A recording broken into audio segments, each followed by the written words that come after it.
ടാൻജന്റിന്റെ മറ്റൊരു ഓൺലൈൻ ക്ലാസ്സിലേക്ക് എല്ലാവർക്കും സ്വാഗതം. 15 ചോദ്യങ്ങൾ അടങ്ങിയ 40 മാർക്കിന്റെ ഓൺലൈൻ എക്സാം 5ലെ ചോദ്യങ്ങളും ഉത്തരങ്ങളുമാണ് ഇന്നത്തെ ക്ലാസ്സിൽ നമ്മൾ ചർച്ച ചെയ്യുന്നത്. അരിത്തമെറ്റിക് സീക്വൻസ് അഥവാ സമാന്തര ശ്രേണികൾ, മാത്തമാറ്റിക്സ് ഓഫ് ചാൻസ് അഥവാ സാധ്യതകളുടെ ഗണിതം, സെക്കൻഡ് ഡിഗ്രി ഇക്വേഷൻ അഥവാ രണ്ടാകൃതി സമവാക്യങ്ങൾ എന്നിങ്ങനെ 3 പാഠഭാഗങ്ങളാണ് ഈ പരീക്ഷയിൽ ഉൾപ്പെടുത്തിയിരുന്നത്. പരീക്ഷയുടെ ചോദ്യങ്ങളുടെ PDF വീഡിയോയുടെ ഡിസ്ക്രിപ്ഷൻ ബോക്സിൽ ലഭ്യമാണ്.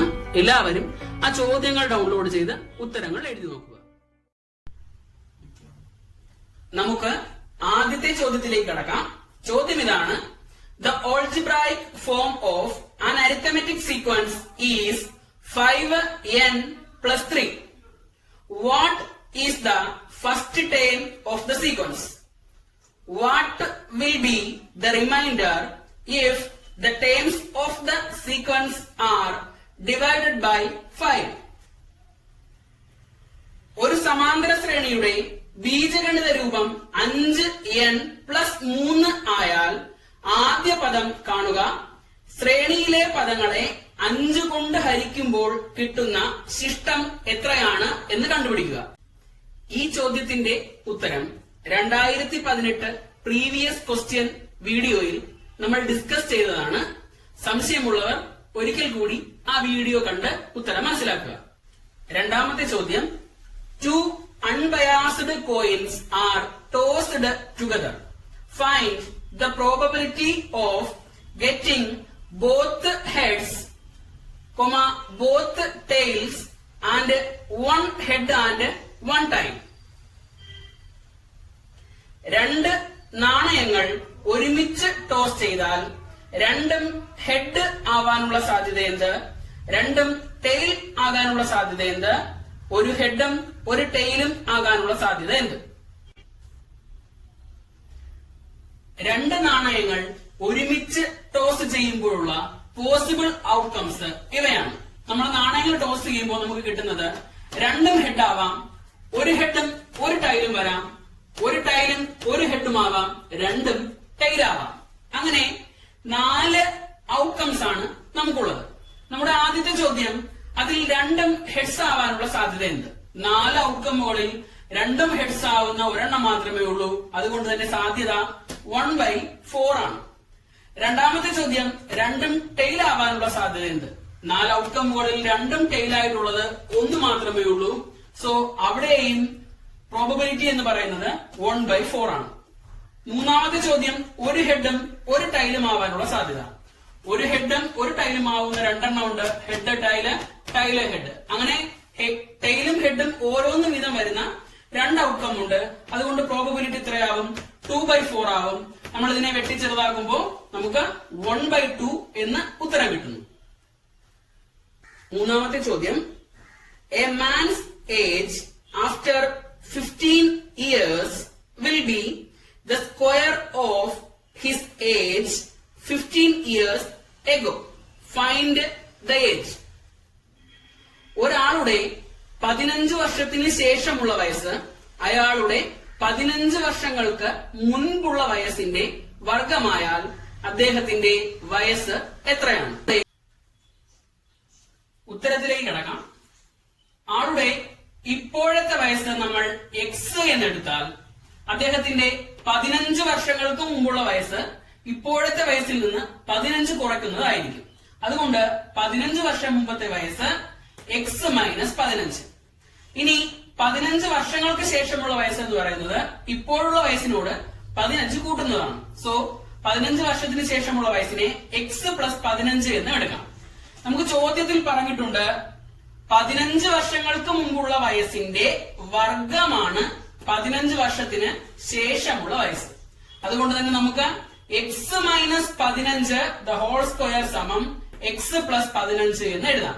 X - 15 എന്നത് 15 വർഷത്തിന് മുമ്പുള്ള വയസ്സ്, അതിന്റെ വർഗമാണ് 15 വർഷത്തിന് ശേഷമുള്ള വയസ്സ് X + 15.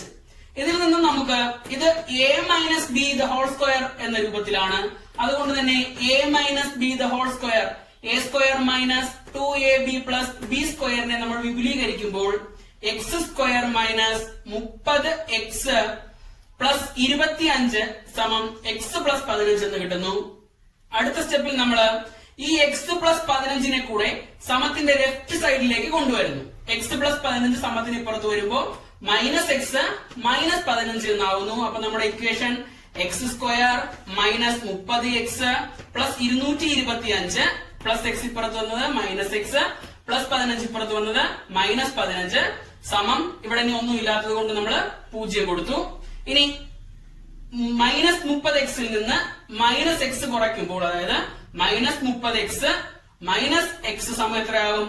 മൈനസ് 31x ആവും. സോ എങ്ങനെ എഴുതാം? എക്സ് സ്ക്വയർ മൈനസ് 31x 225ൽ നിന്ന് 15 കുറച്ചാൽ 210 സമം 0. അതായത് X square minus 31x plus 210 സമം 0 എന്ന സെക്കൻഡ് ഡിഗ്രി ഇക്വേഷനിലേക്ക് നമ്മൾ എത്തുന്നു.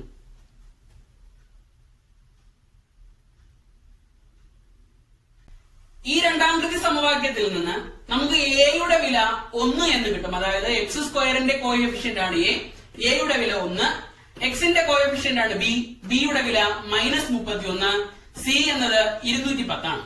അപ്പൊ നമുക്ക് ഇനി ബി സ്ക്വയർ മൈനസ് 4ac കണ്ടുപിടിക്കുന്നു. ബി സ്ക്വയർ മൈനസ് 4ac കണ്ടുപിടിക്കുമ്പോ ബി സ്ക്വയർ എന്നത് minus 31 square minus 4 into 1 into 210. Minus 31ന്റെ സ്ക്വയർ 961 ആണ്. 210 ഇൻറ്റു 1 ഇൻറ്റു 4 എന്ന് പറയുന്നത് 840 ആണ്. സോ നമുക്ക് 961 മൈനസ് 840 എന്ന് കിട്ടും. 961ൽ നിന്ന് 840 കുറയ്ക്കുമ്പോൾ 121. ബി സ്ക്വയർ മൈനസ് 4ac വില ഒരു പോസിറ്റീവ് സംഖ്യ അഥവാ അതിസംഖ്യയാണ് കിട്ടിയത്. അതുകൊണ്ട് തന്നെ നമുക്ക് 2 ഉത്തരങ്ങൾ ഉണ്ടാവും. എക്സിന്റെ വിലയായി നമുക്ക് 2 ഉത്തരങ്ങൾ ലഭിക്കും. ഇനി നമ്മൾ ഡിസ്ക്രിമിനന്റ് മെത്തേഡിൽ പഠിച്ചിട്ടുണ്ട്. എക്സിന്റെ വില കണ്ടെത്താൻ എക്സ് സമം minus b plus or minus root of b square minus 4ac by 2a ആണ്. അപ്പൊ നമ്മൾ കണ്ടുപിടിച്ച എയുടെയും ബിയുടെയും സിയുടെയും ബി സ്ക്വയർ മൈനസ് 4ac എല്ലാം വില ഈ ഇക്വേഷനിൽ അപ്ലൈ ചെയ്യുമ്പോൾ എക്സ് സമം minus of minus 31 plus or minus root 121. B square minus 4ac ആണ് 121. So root b square minus 4ac എന്താവും? റൂട്ട് 121 ആവും. Divided by 2 into a 2 into 1. അപ്പൊ എക്സ് സമം മൈനസ് ഓഫ് മൈനസ് 31 എന്താവും? പ്ലസ് 31 ആവും. 2 മൈനസുകൾ ചേരുമ്പോ പ്ലസ് ആവും. അതുകൊണ്ട് 31 പ്ലസ് ഓർ മൈനസ് റൂട്ട് 121ന്റെ വില എത്രയാണ്? 11 ആണ്.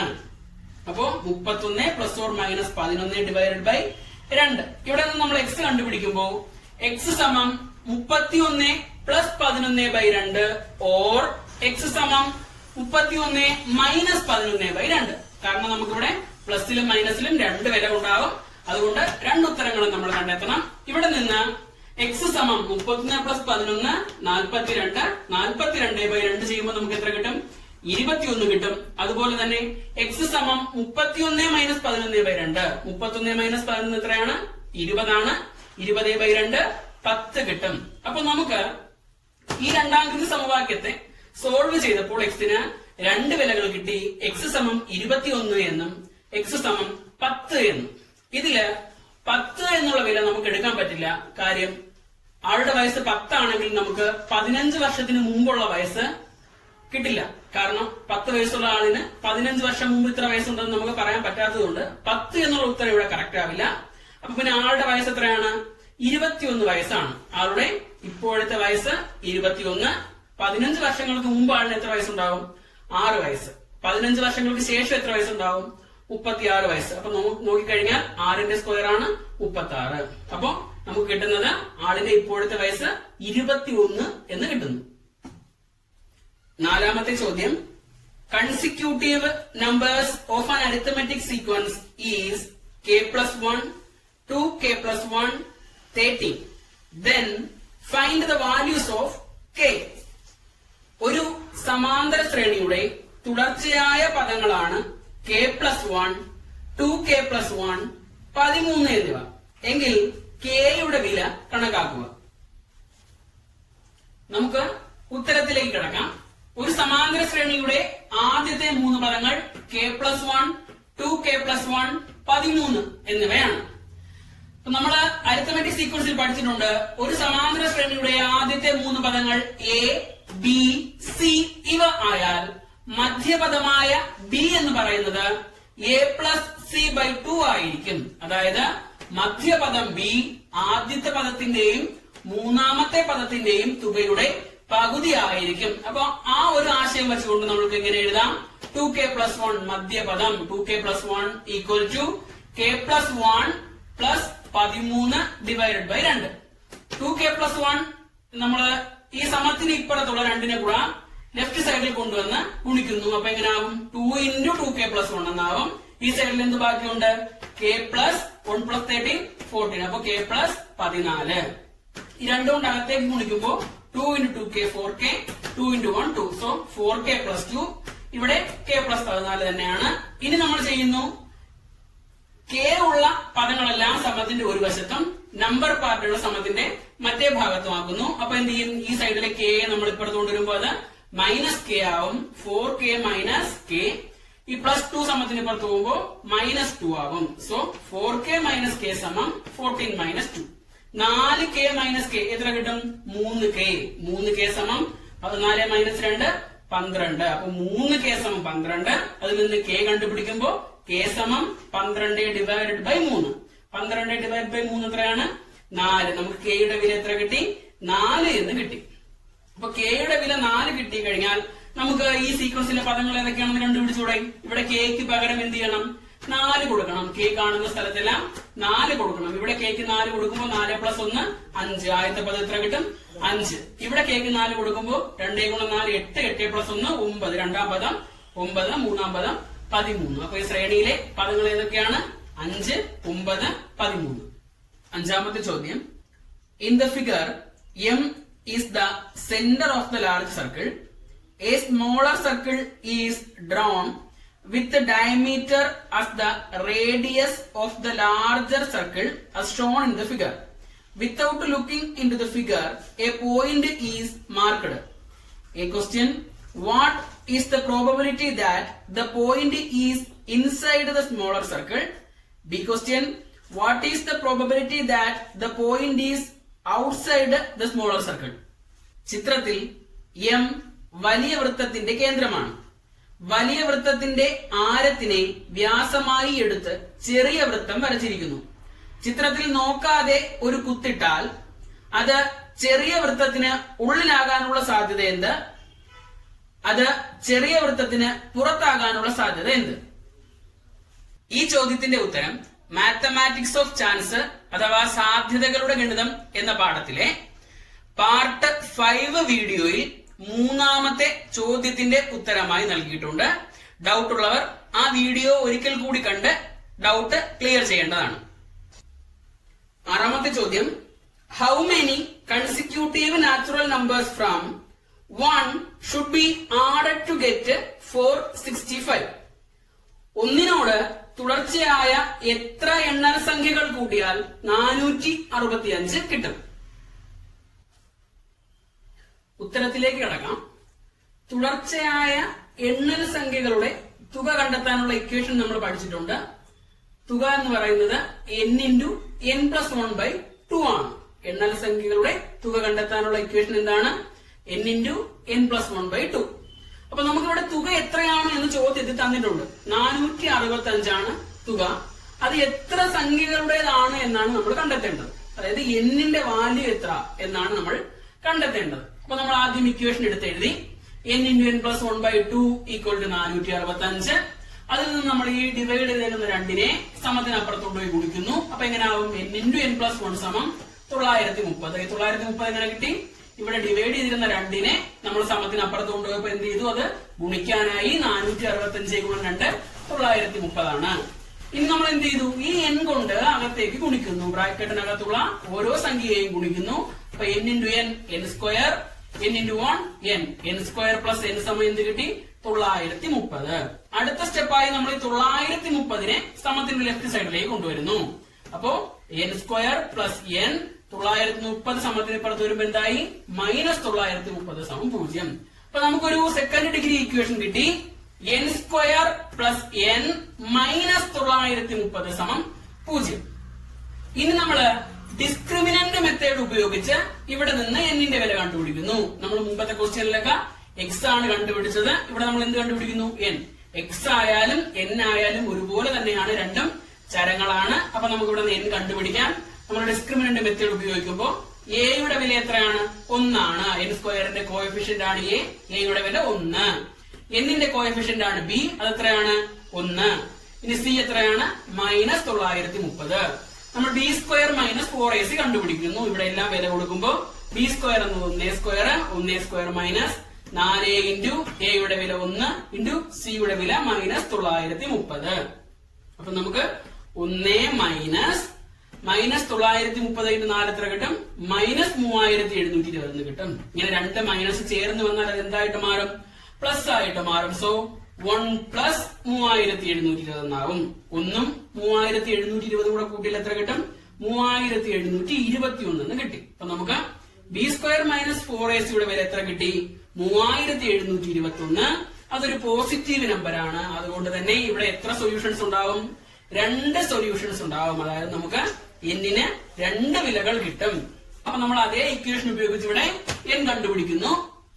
n equal to -1 plus or minus root of 3721 divided by 2 into 1. അപ്പൊ എങ്ങനെ എഴുതാം? ഈ റൂട്ട് 3721 വിലയാണ് 61. അതായത് റൂട്ട് ഓഫ് 3721 എത്രയാണ്?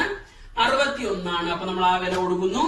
n സമം -1 plus or minus 61 divided by 2. Okay, ഇനി നമുക്ക് n വില ഉണ്ടെങ്കിൽ എന്ത് ചെയ്യണം? ആദ്യം പ്ലസ് വാല്യൂ കൊടുത്ത് ചെയ്യുന്നു. n equal to -1 plus 61 by 2. -1 plus 61 എത്രയാണ്? 60 ആണ്. 60 ബൈ 2 എത്ര കിട്ടും? 30 കിട്ടും. അപ്പൊ എന്നിന്റെ വില 30 എന്ന് കിട്ടി. അതുപോലെ തന്നെ ഇനി നമ്മൾ n equal to -1 minus 61 by 2 കണ്ടുപിടിക്കേണ്ടതുണ്ട്.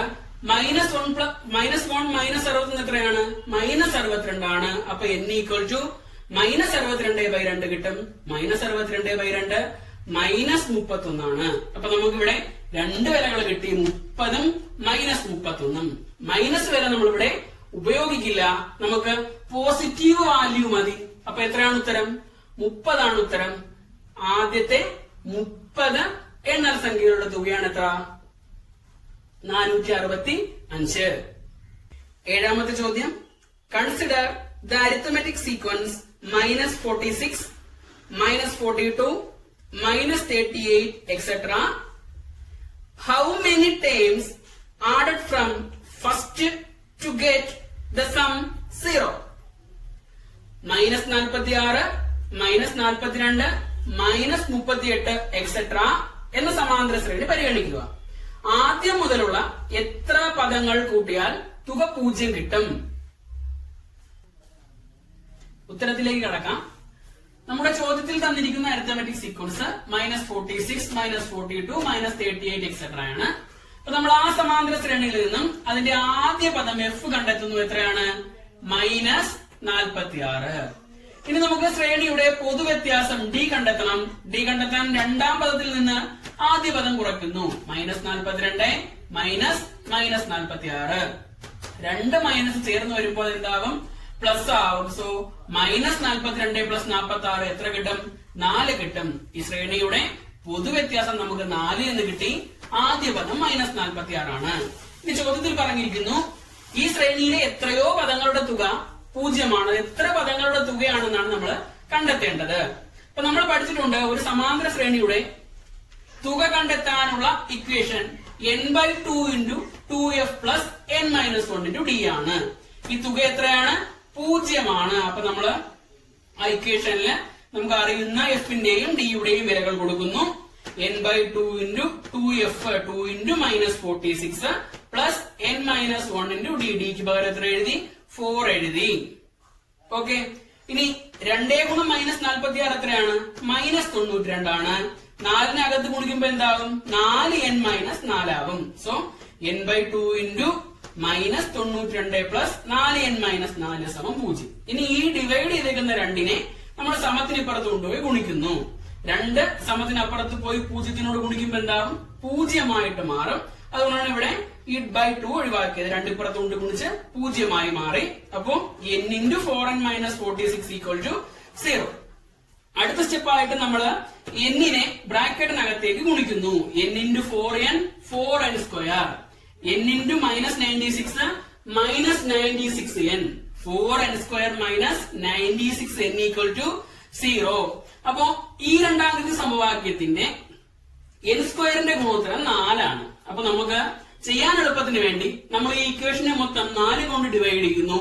അപ്പൊ 4n സ്ക്വയറിനെ 4 കൊണ്ട് ഡിവൈഡ് ചെയ്താൽ n സ്ക്വയർ, 96 n-നെ 4 കൊണ്ട് ഡിവൈഡ് ചെയ്താൽ 24n. അപ്പൊ നമുക്ക് എങ്ങനെ കിട്ടി? n square -24n = 0. ഇനി നമ്മള് വർഗം പൂർത്തിയാക്കൽ രീതി അല്ലെങ്കിൽ സ്ക്വയർ കംപ്ലീറ്റിംഗ് മെത്തേഡ് ഉപയോഗിച്ച് ഈ സെക്കൻഡ് ഡിഗ്രി ഇക്വേഷനെ സോൾവ് ചെയ്യാണ്. അപ്പോ n square -24n plus n ന്റെ ഗുണോത്തരം 24, അതിന്റെ പകുതി 24/2, അതിന്റെ വർഗം 24/2 ഹോൾ സ്ക്വയർ, രണ്ട് സൈഡിലും കൂട്ടുന്നു. അപ്പൊ എങ്ങനാവും? n square -24n plus 24/2 whole square രണ്ട് വശത്തും കൂട്ടി. അപ്പോ n -12 ഹോൾ സ്ക്വയർ എന്നാവും. ഇത് a - b ഹോൾ സ്ക്വയർ എന്ന രൂപത്തിലാണ്. അപ്പൊ ഇത് നമുക്ക് എങ്ങനെ എഴുതാം? n -12 ഹോൾ സ്ക്വയർ എന്ന് എഴുതാം. ഇവിടെ 24/2 12, സോ 12 സ്ക്വയർ. 12 സ്ക്വയർ എത്രയാണ്? 144. So n -12 whole square = 144.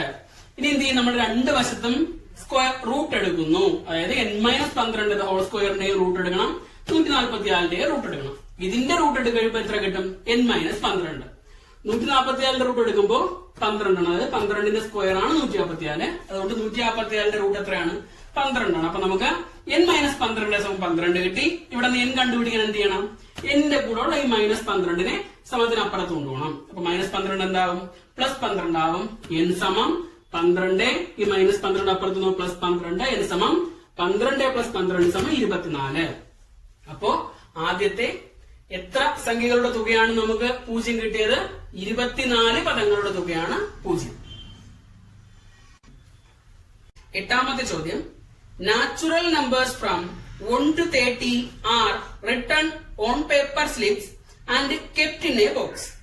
If one slip is taken from the box, ആദ്യത്തെ ചോദ്യം, what is the probability of this number to be even?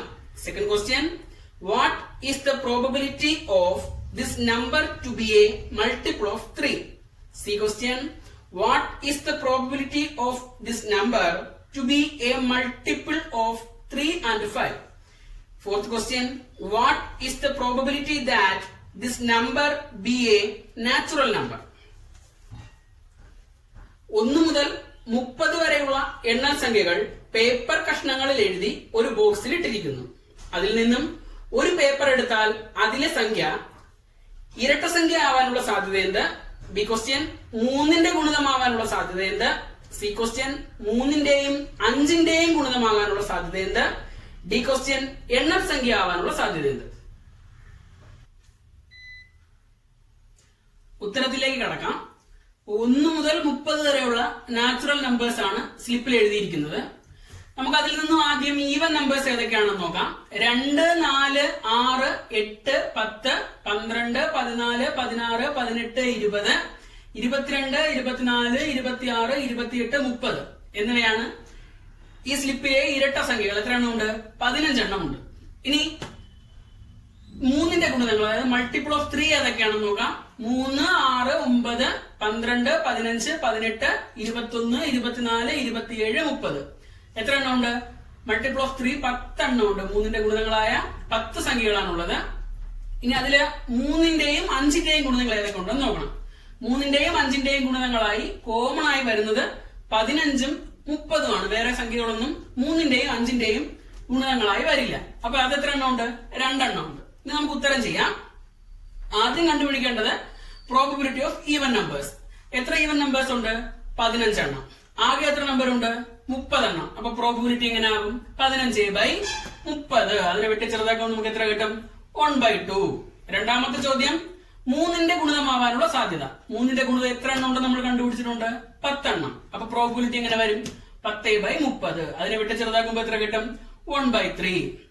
ഇനി മൂന്നാമത്തെ ചോദ്യം, 3ന്റെയും 5ന്റെയും ഗുണിതങ്ങൾ. 3ന്റെയും 5ന്റെയും ഗുണിതങ്ങളായിട്ട് എത്ര എണ്ണേ ഉള്ളൂ? രണ്ടെണ്ണേ ഉള്ളൂ. അപ്പൊ പ്രോബിലിറ്റി എങ്ങനെ വരും?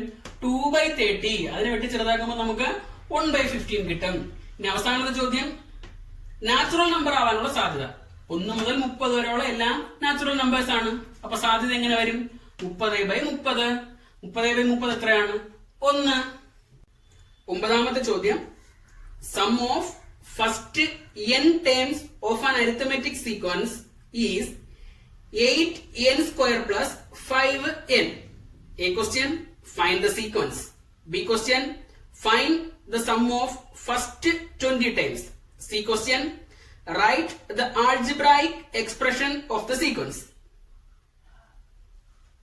ഒരു സമാന്തര ശ്രേണിയുടെ തുകയുടെ ബീജഗണിത രൂപം 8n² plus 5n ആയാൽ ശ്രേണി എഴുതുക. ആദ്യത്തെ 20 പദങ്ങളുടെ തുക കാണുക. ശ്രേണിയുടെ ബീജഗണിത രൂപം എഴുതുക. ഉത്തരത്തിലേക്ക് കടക്കാം.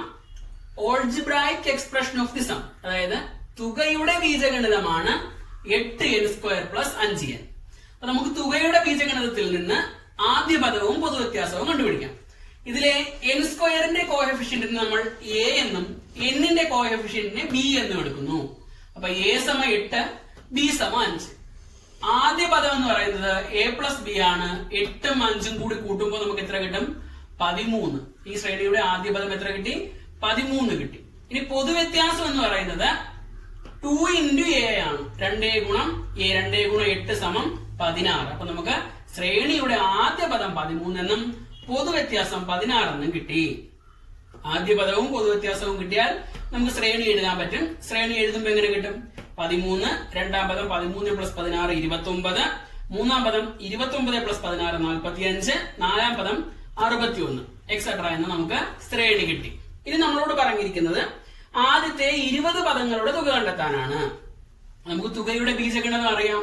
അപ്പൊ 20 പദങ്ങളുടെ തുക കണ്ടെത്താൻ എന്ത് ചെയ്താൽ മതി? n കാണുന്ന സ്ഥലത്ത് 20 കൊടുത്താൽ മതി. അപ്പൊ നമ്മൾ ഈ ഇക്വേഷനിൽ n പകരം 20 കൊടുക്കുന്നു. 8 ഗുണം 20² പ്ലസ് 5 ഗുണം 20. 8 ഗുണം 20ന്റെ സ്ക്വയർ എത്രയാണ്? 400 ആണ്. അപ്പൊ 8 ഗുണം 400 പ്ലസ് 5 ഗുണം 20 100. ശ്രേണിയുടെ ബീജഗണിത രൂപം xn = dn plus f minus d. d നമ്മൾ കണ്ടുപിടിച്ചു 16, f 13. അപ്പൊ ആ വിലകൾ കൊടുക്കുമ്പോ 16n plus 13 minus 16. 13 minus 16 എത്രയാണ്? -3 ആണ്. അതുകൊണ്ട് തന്നെ ശ്രേണിയുടെ ബീജഗണിത രൂപം നമുക്ക് എത്ര കിട്ടും? 16n - 3 എന്ന് കിട്ടും. The algebraic expression of the sequence is 16n - 3. 10ാമത്തെ question, playground of a school is in the shape of a rectangle. Length of the ground is 5 meters more than its breadth. Area is 500 square meters. A question, let x be the breadth of the ground, then find the length.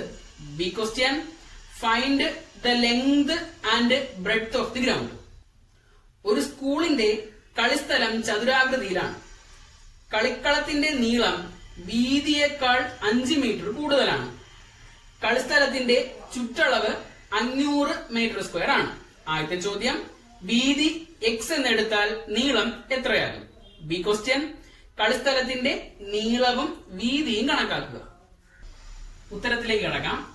ചോദ്യത്തിൽ പറഞ്ഞിരിക്കുന്നത് ചതുരാകൃതിയിലുള്ള കളിസ്ഥലത്തിന്റെ നീളം വീതിയേക്കാൾ 5 metre കൂടുതലാണ് എന്നാണ്. അപ്പൊ നമ്മള് കളിക്കളത്തിന്റെ വീതി x എന്നെടുത്താൽ നീളം എത്രയാകും? x + 5. ഇനി നമ്മളോട് പറഞ്ഞിട്ടുണ്ട് ചതുരാകൃതിയിലുള്ള ആ പ്ലേ ഗ്രൗണ്ടിന്റെ ഏരിയ എത്രയാണ്?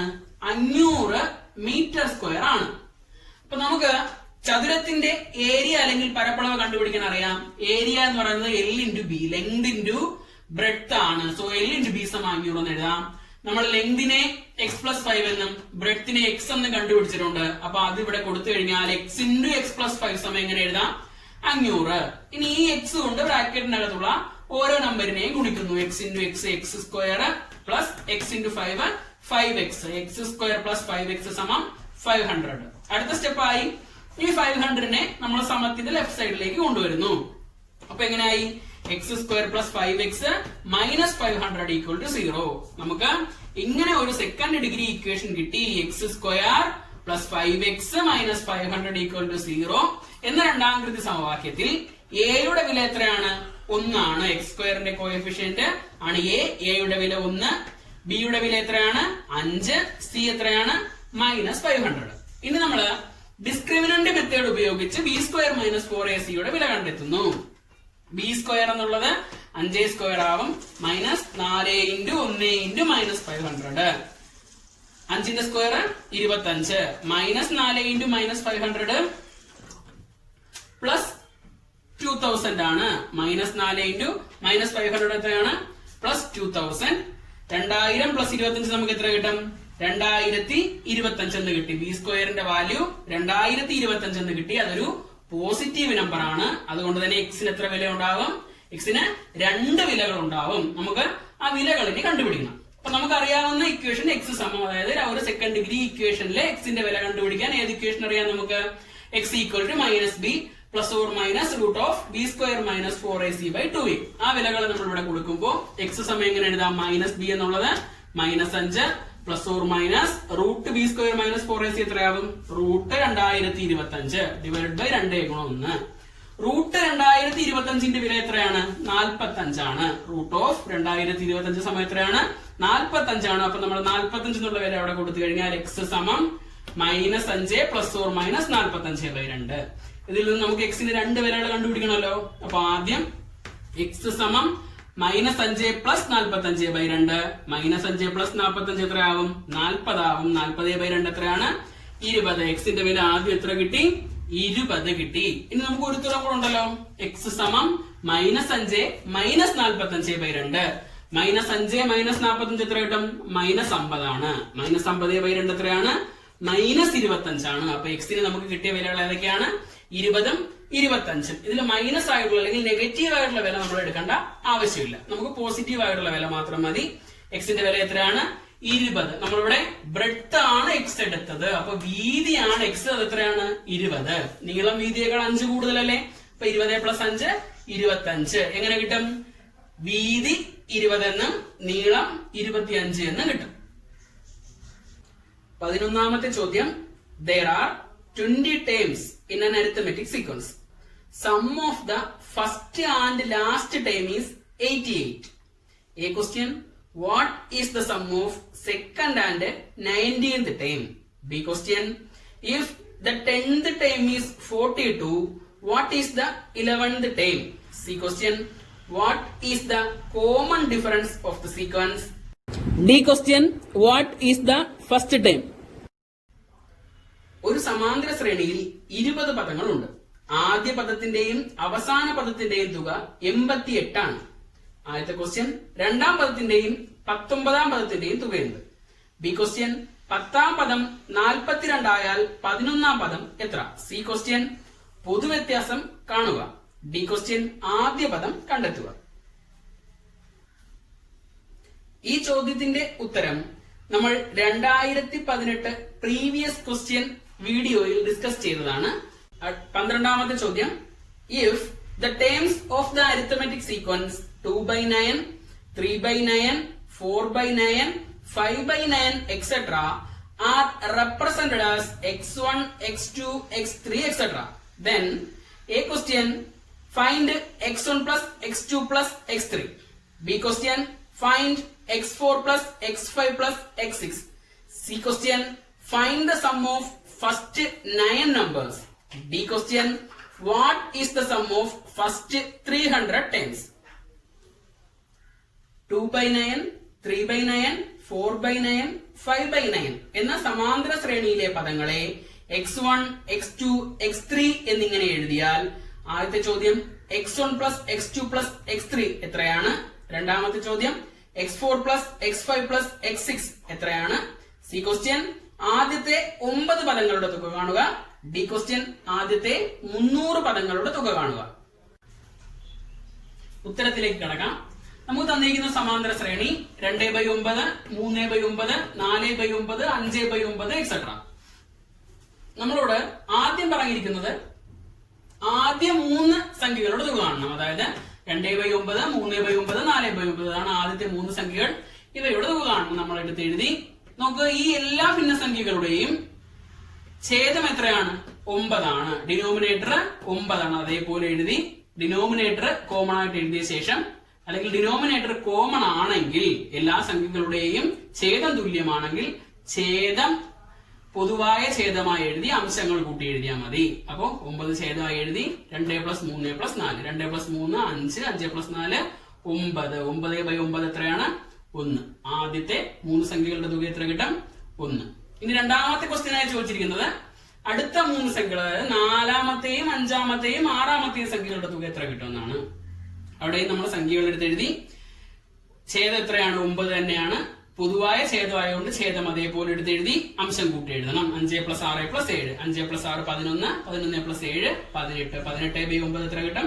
2. അപ്പൊ ആദ്യത്തെ 3 സംഖ്യകളുടെ തുക 1 എന്ന് കിട്ടി. അടുത്ത 3 സംഖ്യകളുടെ തുക 2 എന്ന് കിട്ടി. ഇനി സി ക്വസ്റ്റ്യൻ ചോദിച്ചിരിക്കുന്നത് ആദ്യത്തെ 9 സംഖ്യകളുടെ തുക കണ്ടെത്താനാണ്. അപ്പൊ നമുക്ക് ആദ്യത്തെ 9 സംഖ്യകൾ ഏതൊക്കെയെന്ന് അറിയണം. നോക്കൂ, ക്വസ്റ്റ്യനിലേക്ക് നോക്കിക്കഴിഞ്ഞാൽ ആദ്യ പദം 2/9, അടുത്ത പദം 3/9, അടുത്തത് 4/9. നോക്കിക്കഴിഞ്ഞാൽ പൊതുവായ പ്രത്യേകതയെ കാണാൻ കഴിയുന്നത് എല്ലാത്തിന്റെയും ഛേദം തുല്യമാണ്. അംശം എങ്ങനെയാണ്? 2, 3, 4, 5 അങ്ങനെയാണ് പോകുന്നത്. ഒന്നാം പദം 2, രണ്ടാം പദം 3, മൂന്നാം പദം 4, നാലാം പദം 5. അങ്ങനെയാണെങ്കിൽ 9-ാം പദം എത്രയായിരിക്കും? 10/9 ആയിരിക്കും. അതായത് 1 ഒഴികെയുള്ള ബാക്കിയുള്ള എണ്ണൽ സംഖ്യകളെല്ലാം ഉണ്ട്. സോ നമുക്ക് 9-ാം പദം എത്രയെന്ന് കിട്ടി? 10/9. ഇനി നമുക്ക് ആദ്യത്തെ 9 സംഖ്യകളുടെ തുക കാണണം. തുക കാണാൻ നമുക്ക് ഇക്വേഷൻ ഉണ്ട്. n/2 ഇൻറ്റു ആദ്യ പദം പ്ലസ് അവസാന പദം. ഇവിടെ അവസാന പദം നമുക്കറിയാം എത്രയാണ്? 10/9. അപ്പൊ അത് ഇക്വേഷന് കൊടുത്തു കഴിഞ്ഞാൽ 9/2 ഇൻറ്റു 2/9 പ്ലസ് 10/9. 9/2 അതേപോലെ എഴുതി. ആ ഭിന്നസംഖ്യകൾ കൂട്ടുമ്പോൾ ഛേദം പൊതുവായതായതുകൊണ്ട് ഛേദം അതുപോലെ എഴുതി. അംശങ്ങൾ കൂട്ടി. സോ 9/2 ഇൻറ്റു 2 + 10 എത്രയാണ്? 12. 12/9. ഇനി മുകളിലും താഴെയുമുള്ള 9കളെ നമുക്ക് ക്യാൻസൽ ചെയ്ത് കളയാം. ബാക്കി എന്തുണ്ട്? 12/2. 12/2 എത്രയാണ്? 6. അപ്പൊ ആദ്യത്തെ 9 സംഖ്യകളുടെ തുക എത്ര കിട്ടി? 6. ഡി ക്വസ്റ്റ്യൻ, ആദ്യത്തെ 300 പദങ്ങളുടെ തുക കണ്ടെത്തണം. അപ്പൊ നമ്മൾ ആദ്യം ഈ ശ്രേണിയിലെ 300-ാം പദം ഏതെന്ന് കണ്ടുപിടിക്കണം. നമ്മൾ നേരത്തെ പറഞ്ഞതുപോലെ ചെയ്യുമ്പോൾ 300-ാം പദമായി കിട്ടുന്നത് 301/9 ആണ്. ഇനി ആദ്യത്തെ 300 പദങ്ങളുടെ തുക കണ്ടെത്താനുള്ള ഇക്വേഷൻ, സമ്മിന്റെ ഇക്വേഷൻ എന്താണ്? n/2 into first time plus last time. ഇവിടെ n എത്രയാണ്? 300 ആണ്. അതുകൊണ്ട് 300/2 ഇൻറ്റു ഫസ്റ്റ് ടൈം എത്രയാണ്? 2/9 പ്ലസ് ലാസ്റ്റ് ടൈം 301/9. അപ്പൊ അത് എഴുതി. 300/2 എത്രയാവും? 150. ഇത് കൂട്ടുമ്പോൾ നമുക്ക് എത്ര കിട്ടും? രണ്ടിന്റെയും ഛേദം 9 ആണ്. ഛേദം അതുപോലെ എഴുതി. അംശങ്ങൾ കൂട്ടി എഴുതി. അപ്പൊ നമുക്ക് കിട്ടി 150 ഗുണം 303/9. ഇനി നമ്മൾ ആ ക്രിയ ഇവിടെ ചെയ്തിട്ടുണ്ട്. 9ഉം 150 കൂടെ 3 കൊണ്ട് വെട്ടി. 3 50. 3 കൊണ്ട് 303 വെട്ടുമ്പോ 101. അപ്പൊ നമുക്ക് കിട്ടും 50 ഗുണം 101. അത് ചെയ്യുമ്പോൾ അതിന് ഉത്തരം എത്രയാണ്? 5050. 13ാമത്തെ ചോദ്യം. A box contains some green and blue balls. 7 red balls are put into it. Now the probability of getting a red ball from the box is 7/24 and that of a blue ball is 1/3. A question, how many balls are there in the box? B question, how many of them are blue?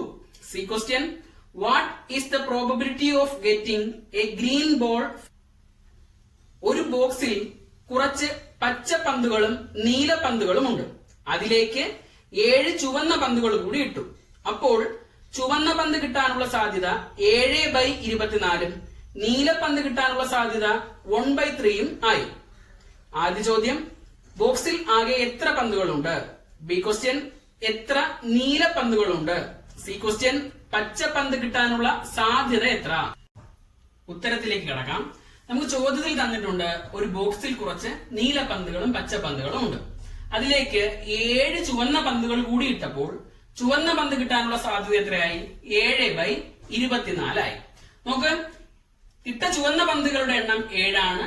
Probability 7/24 ആണ്. അതിൽ നിന്ന് നമുക്ക് മനസ്സിലാവും ആകെ പന്തുകൾ എത്ര എണ്ണം ഉണ്ട്? 24 എണ്ണം ഉണ്ട്. ചുവന്ന പന്തുകളുടെ പ്രോബബിലിറ്റിയിൽ നിന്നാണ് നമുക്ക് മനസ്സിലാവുന്നത് ആകെ എത്ര പന്തുകൾ ഉണ്ടെന്ന്. 24 പന്തുകളുണ്ട്. ഇത് നമ്മളോട് പറഞ്ഞിട്ടുണ്ട് നീല പന്ത് കിട്ടാനുള്ള സാധ്യത 1/3 ആണ്. നമുക്കറിയാം ആകെ പന്തുകൾ 24 എണ്ണം ഉണ്ട്. അതിൽ നിന്ന് നീല പന്തുകളുടെ എണ്ണം കണ്ടുപിടിക്കുന്നത് എങ്ങനെയാണ്? 1/3 × 24. 1/3 നീലപ്പന്തുകളുടെ സാധ്യത ഗുണം ആകെ പന്തിന്റെ എണ്ണം. അപ്പൊ നമുക്ക് ആകെ എത്ര നീലപ്പന്തുകൾ ഉണ്ടെന്ന് കിട്ടി? 8 നീലപ്പന്തുകൾ ഉണ്ടെന്ന് കിട്ടി. അപ്പൊ നമ്മുടെ ബോക്സില് ഇപ്പൊ 8 നീലപ്പന്തുകളും 7 ചുവന്ന പന്തുകളും ഉണ്ട്. ആകെ എത്ര പന്തുകളുണ്ട്? 24. അതിൽ നിന്നും പച്ച പന്തുകളുടെ എണ്ണം എങ്ങനെ കണ്ടുപിടിക്കും? ആകെ പന്തുകളുടെ എണ്ണത്തിൽ നിന്ന് നീലപ്പന്തുകളും ചുവന്ന പന്തുകളും കുറയ്ക്കണം. അപ്പൊ 24 - 7 ചുവന്ന പന്ത്, 8 നീലപ്പന്ത്, 7 വട്ടം 15. 24 - 15 9. ബോക്സിലുള്ള പച്ച പന്തുകളുടെ എണ്ണം എത്രയാണ്? 9. ഇനി ബോക്സിൽ നിന്ന് ഒരു പച്ച പന്ത് കിട്ടാനുള്ള പ്രോബബിലിറ്റി എത്രയാണ്? 9/24. 14ാമത്തെ ചോദ്യം. Prove that the arithmetic sequence with first time 1/3 and common difference 1/6 contains all natural numbers. ആദ്യ പദം 1/3 പൊതുവ്യത്യാസം 1/6 ആയ സമാന്തര ശ്രേണിയിൽ എല്ലാ എണ്ണൽ സംഖ്യകളും ഉൾപ്പെടും എന്ന് തെളിയിക്കുക. ഈ ചോദ്യത്തിന്റെ ഉത്തരം നമ്മൾ സമാന്തര ശ്രേണിയുടെ 6ാമത്തെ വീഡിയോ ക്ലാസ്സിൽ ചെയ്തിട്ടുണ്ട്. ഇതേ ചോദ്യം തന്നെ നമ്മൾ 6ാമത്തെ വീഡിയോ ക്ലാസ്സിൽ ചെയ്തിട്ടുണ്ട്. അപ്പൊ എല്ലാവരും ആ വീഡിയോ കണ്ട് എന്തെങ്കിലും സംശയം ഉണ്ടെങ്കിൽ മനസ്സിലാക്കുക. 15ാമത്തെ ചോദ്യം. In A class 10A there are 30 boys and 20 girls. In 10B there are 15 boys and 25 girls. One student is to be selected from each class. ആദ്യ ചോദ്യം. What is the probability of both being girls? രണ്ടാമത്തെ question. What is the probability of both being boys? C question. What is the probability of one boy and one girl? D question. What is the probability of at least one boy? 10A ക്ലാസ്സിൽ 30 ആൺകുട്ടികളും 20 പെൺകുട്ടികളും ഉണ്ട്. 10B ക്ലാസ്സിൽ 15 ആൺകുട്ടികളും 25 പെൺകുട്ടികളും ഉണ്ട്. ഓരോ ക്ലാസ്സിൽ നിന്നും ഓരോ കുട്ടിയെ വീതം തിരഞ്ഞെടുത്താൽ രണ്ടും പെൺകുട്ടികളാവാനുള്ള സാധ്യത എന്ത്? രണ്ടാം ചോദ്യം. രണ്ടും ആൺകുട്ടികളാവാനുള്ള സാധ്യത എന്ത്? മൂന്നാമത്തെ ചോദ്യം. ഒരു പെൺകുട്ടിയും ഒരു ആൺകുട്ടിയും ആകാനുള്ള സാധ്യത എന്ത്? നാലാമത്തെ ചോദ്യം. കുറഞ്ഞത് ഒരു ആൺകുട്ടിയെങ്കിലും ആവാനുള്ള സാധ്യത എന്ത്? ഉത്തരത്തിലേക്ക് കിടക്കാം. 10A ക്ലാസ്സിൽ 30 ആൺകുട്ടികളും 20 പെൺകുട്ടികളും. 10B ക്ലാസ്സിൽ 15 ആൺകുട്ടികളും 25 പെൺകുട്ടികളും. 10A ക്ലാസ്സിൽ ആകെ എത്ര പേരുണ്ട്? 30 + 20 50. 10B ക്ലാസ്സിൽ ആകെ എത്രയുണ്ട്? 25 + 15 40. ഇത് നമുക്ക് 2 ക്ലാസ്സിലെയും കൂടെ ആകെ സാധ്യത കണ്ടുപിടിക്കണം. ആകെ സാധ്യത കണ്ടുപിടിക്കാൻ 2 ക്ലാസ്സിലെയും ആകെ കുട്ടികളുടെ എണ്ണത്തിന്റെ ഗുണനഫലം എടുക്കണം. 10A ക്ലാസ്സിൽ 50, 10Bയിൽ 40. 50 × 40 എത്രയാണ്? 2000. ആകെ സാധ്യത ടോട്ടൽ പ്രോബബിലിറ്റി എത്ര കിട്ടി? 2000. ഇനി ആദ്യത്തെ ചോദ്യം. രണ്ടും പെൺകുട്ടികളാവാനുള്ള സാധ്യത. P of both being girls. എന്ത് ചെയ്യണം? 10A ക്ലാസ്സിലെ പെൺകുട്ടികളുടെ എണ്ണത്തെ 10B ക്ലാസ്സിലെ പെൺകുട്ടികളുടെ എണ്ണം കൊണ്ട് ഗുണിക്കണം. 20 × 25 ഡിവൈഡഡ് ബൈ ആകെ സാധ്യത. 20 × 25 ചെയ്യുമ്പോൾ 500 കിട്ടും. 500/2000 വെട്ടി ചെറുതാക്കുമ്പോ പ്രോബബിലിറ്റി എത്ര കിട്ടും? 1/4. രണ്ടും പെൺകുട്ടികളാവാനുള്ള സാധ്യത 1/4 എന്ന് കിട്ടും. ഈ രണ്ടും ആൺകുട്ടികളാവാനുള്ള സാധ്യത 10A ക്ലാസ്സിലെ ആൺകുട്ടികളുടെ എണ്ണത്തെ 10B ക്ലാസ്സിലെ ആൺകുട്ടികളുടെ എണ്ണം കൊണ്ട് ഗുണിക്കുന്നു. ഇവിടെ 30, ഇവിടെ 15. 30 × 15 ഡിവൈഡഡ് ബൈ ടോട്ടൽ പ്രോബബിലിറ്റി. 30 × 15 450. 450/2000 വെട്ടി ചെറുതാക്കുമ്പോ എത്ര കിട്ടും? 9/40. മൂന്നാമത്തെ ചോദ്യം. P of one boy and one girl. ഒരു ആൺകുട്ടിയും ഒരു പെൺകുട്ടിയും ആവാനുള്ള സാധ്യത. അതിനെന്ത് ചെയ്യണം? ഈ ക്ലാസ്സിലെ ആൺകുട്ടി 10ാം ക്ലാസ്സിലെ ആൺകുട്ടികളുടെ എണ്ണത്തെ 10B ക്ലാസ്സിലെ പെൺകുട്ടികളുടെ എണ്ണം കൊണ്ട് ഗുണിക്കണം. 30 × 25. പിന്നെ 10A ക്ലാസ്സിലെ പെൺകുട്ടികളുടെ എണ്ണത്തെ 10B ക്ലാസ്സിലെ ആൺകുട്ടികളുടെ എണ്ണം കൊണ്ട് ഗുണിക്കണം. 20 × 15 ഡിവൈഡ് ബൈ ടോട്ടൽ പ്രോബബിലിറ്റി. നമ്മൾ എന്താണ് ചെയ്തത്? ക്രോസ് ചെയ്തു. ഇവിടത്തെ ആൺകുട്ടികളെ ഇവിടത്തെ പെൺകുട്ടികളുടെ എണ്ണം കൊണ്ട് ഗുണിച്ചു. ഇവിടത്തെ പെൺകുട്ടികളെ ഇവിടത്തെ ആൺകുട്ടികളുടെ എണ്ണം കൊണ്ട് ഗുണിച്ചു. അപ്പൊ നമുക്ക് 30 × 25 + 20 × 15 ഡിവൈഡഡ് ബൈ ടോട്ടൽ പ്രോബിലിറ്റി 2000. 30 ഗുണം 25 എത്ര കിട്ടും?